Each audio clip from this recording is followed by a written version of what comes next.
राधे राधे मेरे प्यारे भाइयों बहनों माताओं व बंधुओं, संस्कार की बातें चैनल में आपका स्वागत है। बंधुओं, आज शनिवार के दिन मैं आपके लिए लाई हूँ शनि देव की कथा। बंधुओं, शनिवार के दिन शनि देव की कथा सुनने मात्र से आप पर शनि देव की कोई भी दशा आप पर चल रही है तो शीघ्र इस कथा को सुनने मात्र से आपकी दशा ठीक हो जाएगी। बंधुओं, पूर्ण विश्वास, सच्ची निष्ठा और एकाग्र मन के साथ ही शनि देव की इस कथा को सुनना। बंधुओं, यदि आपने हमारे चैनल को अब तक सब्सक्राइब नहीं किया तो जरूर करें और बेल आइकन दबाना ना भूलें ताकि आपको हमारी आने वाली सभी वीडियोस की जानकारी सबसे पहले हो सके। एक समय सूर्य, चंद्रमा, मंगल, बुध, बृहस्पति, शुक्र, शनि, राहु और केतु इन नव ग्रहों में विवाद हो गया कि हम में सबसे बड़ा कौन है। जब आपस में कोई निश्चय ना हो सका तो सब देवराज इंद्र के पास गए। कहने लगे, आप सब देवताओं के राजा हैं, इसलिए आप हमारा न्याय करके बताएं कि हम नवग्रहों में सबसे बड़ा कौन है। राजा इंद्र इनका प्रश्न सुनकर घबरा गए और कहने लगे, मुझ में सामर्थ्य नहीं कि किसी को छोटा और बड़ा बताऊं। मैं अपने मुख से कुछ नहीं कह सकता। हाँ, एक उपाय हो सकता है। इस समय पृथ्वी पर राजा विक्रमादित्य बहुत बड़ा न्याय करता है। आप सब जाकर उनसे फैसला करा लो। यह सुनकर सभी देवता चलकर भूलोक में राजा विक्रमादित्य की सभा में आकर उपस्थित हुए और अपना प्रश्न राजा के सामने रखा। राजा उनकी बात सुनकर बड़ी चिंता में पड़ गए कि मैं अपने मुख से किसको बड़ा और किसको छोटा बताऊं। जिसको छोटा बतलाऊंगा वही क्रोध करेगा। परंतु उनका झगड़ा निपटाने के लिए राजा ने एक उपाय सोचा और उसने सोना, चांदी, कांसा, पीतल, शीशा, रांगा, जस्त, अभ्रक और लोहे धातुओं के 9 आसन बनवाए। सब आसनों को क्रम से जैसे सोना सबसे पहले, लोहा सबसे पीछे बिछाए। इसके पश्चात राजा ने सब ग्रहों से कहा, आप सब अपने अपने आसनों पर बैठ जाएं। जिसका आसन सबसे आगे वह सबसे बड़ा, जिसका आसन सबसे पीछे वह सबसे छोटा जाने। क्योंकि लोहा सबसे पीछे था वह शनिदेव का आसन था, इसलिए शनिदेव ने समझ लिया कि राजा ने मुझे सबसे छोटा बना दिया। इस पर शनि को क्रोध आया और उसने कहा कि राजा, तू मेरे पराक्रम को नहीं जानता। सूर्य एक राशि पर 1 महीना, चंद्रमा 2.25 दिन और मंगल 1.5 महीना, बृहस्पति 13 महीने, बुध और शुक्र 1 महीना, राहु और केतु दोनों उल्टे चलते हुए केवल 18 महीने रहते हैं। परंतु मैं एक राशि पर 2.5 और 7.5 साल तक रहता हूँ। बड़े बड़े देवताओं को भी मैंने भीषण दुख दिया है। राम जी को 7.5 आई तो वनवास हो गया।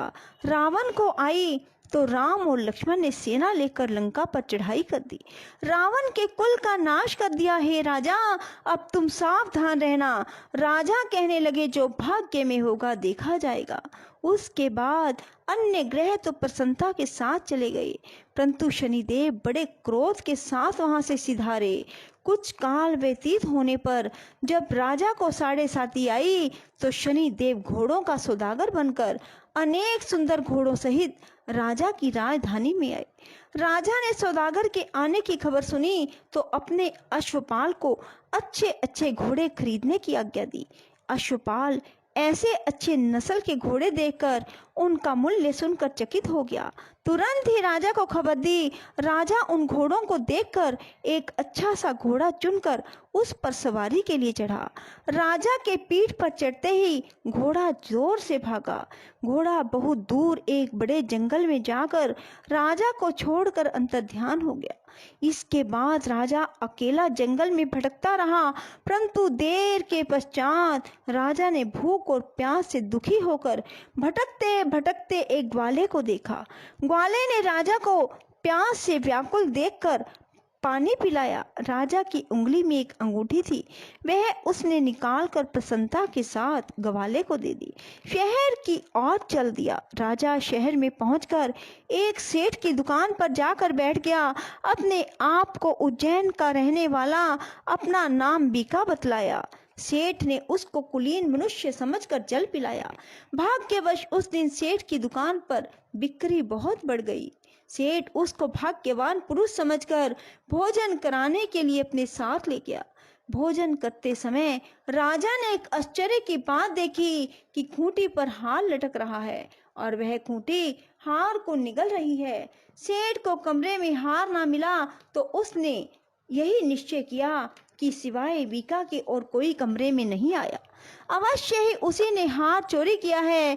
5-7 आदमी इकट्ठे होकर उसको फौजदार के पास ले गए। फौजदार ने उसको राजा के सामने उपस्थित कर दिया और कहा, ये आदमी तो भला प्रतीत होता है, चोर नहीं मालूम होता, परंतु सेठ का कहना है कि इसके सिवाय कोई घर में आया ही नहीं। अवश्य ही इसने चोरी की है। तब राजा ने आज्ञा दी कि इसके हाथ पैर काटकर चौरंगिया किया जाए। राजा की आज्ञा का तुरंत पालन किया गया। बीका के हाथ पैर काट दिए गए।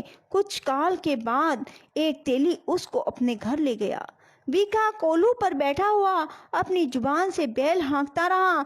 कुछ वर्षों में शनि की दशा समाप्त हो गई। एक रात को वह वर्षा ऋतु के समय मल्हार राग गाने लगा। उसका गाना सुनकर उस शहर के राजा की कन्या उस राग पर मोहित हो गई और दासी को खबर लाने के लिए भेजा कि शहर में कौन गा रहा है। दासी सारे शहर में फिरती फिरती क्या देखती है कि एक तेली के घर में चुरंगिया राग गा रहा है। दासी ने महल में आकर राजकुमारी को सब वृतांत सुना दिया। बस उसी क्षण राजकुमारी ने यह प्रण कर लिया, चाहे कुछ हो, मुझे इस चुरंगिया के साथ विवाह करना है। माता ने कहा, पगली, यह क्या बात कह रही है? तुझको किसी देश के बड़े राजा के साथ परनाया जाएगा। कन्या कहने लगी, माताजी, मैं अपना प्रण कभी नहीं तोड़ूंगी।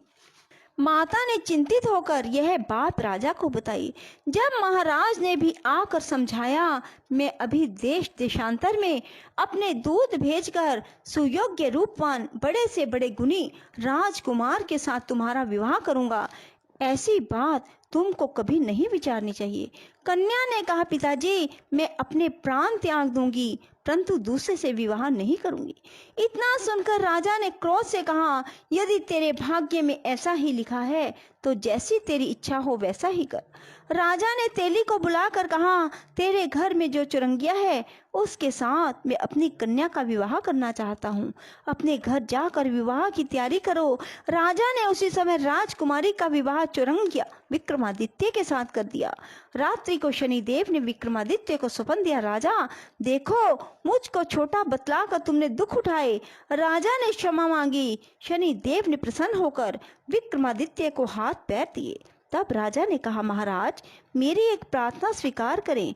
जैसा दुख आपने मुझे दिया किसी को भी ना देना। शनिदेव ने कहा, तुम्हारी यह प्रार्थना स्वीकार है। जो मनुष्य मेरी कथा सुनेगा या कहेगा उसको मेरी दशा में कभी किसी प्रकार का दुख नहीं होगा। जो नित्य ही मेरा ध्यान करेगा और चींटियों को आटा डालेगा उसके सब मनोरथ पूर्ण होंगे। इतना कहकर शनिदेव अपने धाम को चले गए। राजकुमारी की आंख खुली। उसने पति के हाथ पांव देखे तो बड़ा आश्चर्य हुआ। राजा ने अपना समस्त हाल कहा कि मैं उज्जैन का राजा विक्रमादित्य हूँ। यह बात सुनकर राजकुमारी अत्यंत प्रसन्न हुई। प्रातः काल राजकुमारी से उसके सखियों ने पूछा तो उसने अपने पति का समस्त वृतांत कह सुनाया। सब ने प्रसन्नता प्रकट की और कहा कि ईश्वर ने आपकी मनोकामना पूर्ण कर दी। जब उस सेठ ने यह सुनी तो सेठ विक्रमादित्य के पास आया और उसके पैरों में गिरकर क्षमा मांगने लगा। आप पर मैं चोरी का दोष लगाया, आप मुझको जो चाहे दंड दें। राजा ने कहा, मुझ पर शनिदेव का कोप था, इसी कारण यह सब दुख मुझको प्राप्त हुआ। इसमें तुम्हारा कोई दोष नहीं। तुम अपने घर जाकर अपना कार्य करो। सेठ बोला, मुझे तभी शांति होगी जब आप मेरे घर चलकर प्रीति पूर्वक भोजन करेंगे। राजा ने कहा, जैसी आपकी मर्जी वैसा ही करें। सेठ ने अपने घर जाकर अनेक प्रकार के भोजन बनवाए और राजा विक्रमादित्य को प्रीति भोज दिया। जिस समय वे भोजन कर रहे थे, एक अत्यंत आश्चर्य की बात सबको दिखाई दी। जो खूंटी पहले हार निकल गई थी, वह अब उगल रही थी। जब भोजन समाप्त हो गया तो सेठ ने हाथ जोड़कर बहुत सी मोहरें राजा को भेंट की। कहा कि मेरे श्री कंवरी नामक एक कन्या है, उसका पाणिग्रहण आप करें।